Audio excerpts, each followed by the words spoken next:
Candice is so well known and she does so much for everyone. I was telling her that I'm actually going to read her formal biography because it's not every day you get to launch a book, and it's so much work and it's such a special occasion. And Candice, you deserve everyone hearing all of the great things about you because it's so interesting.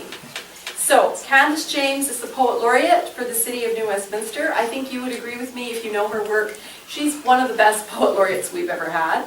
Her first book of poetry, A Split in the Water, was published in 1979 by Fiddlehead Poetry Books. It was a collection of surrealistic free verse poems characterized by vivid imagery.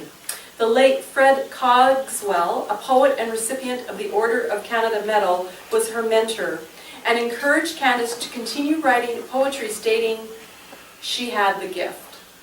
It's so true. However, music called to Candice, and she spent the next 30 years as a singer-songwriter and bass player performing and touring. I didn't know that. In 2010, she hung up her bass guitar in the band and dove back into poetry and became a familiar figure on the local literary scene.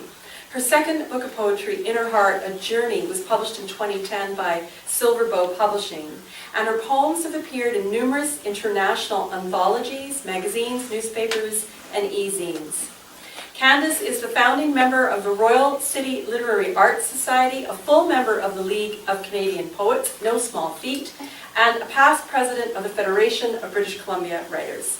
She has been the featured poet at many, many local events, on local radio shows, and of course, we know and love her as the creator of one of the most successful poetry reading series in the Lower Mainland, Poetic Justice, and of course our wonderful Poetry in the Park that happens here in Queen's Park.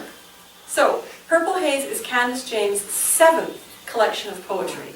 Wow. Now, I know, right? Yeah!